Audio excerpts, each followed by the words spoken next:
Hi, I'm Tracy. I go by any pronouns, and my research is called I Just Want to Be Me, and it's an analysis of how intersectional stigma shapes the HIV risk behaviors of transgender and gender minority adolescents and young adults in the United States. My advisor is the wonderful Dr. Sean Arias-Iricole.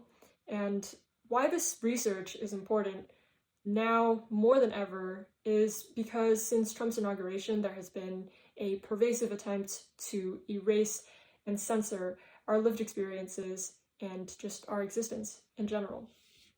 Research from the CDC in 2019 found that trans folks aged 13 to 34 had disproportionate rates of HIV diagnosis, and those in the South were at particularly higher risk of HIV.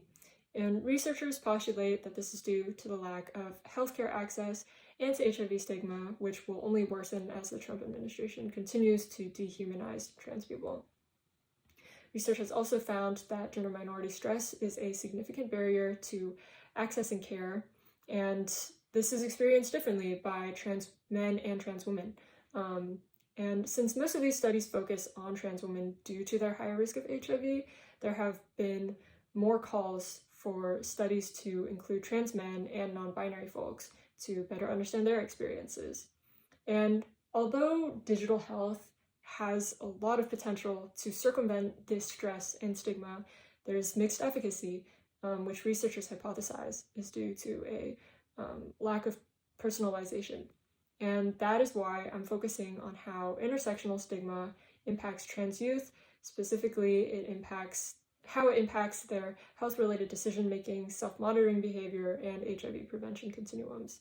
My research aims to identify unmet needs, preferences, and functional requirements for a future effective digital health intersectional stigma mitigation intervention.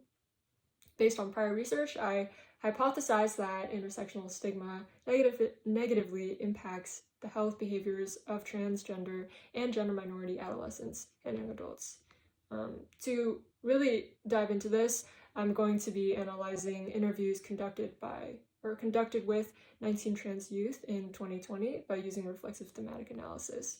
And once that's done, my research will provide more information on how intersectional stigma impacts trans youth's risk for HIV and what we learn about unmet needs, preferences, and functional requirements will inform future effective digital health interventions.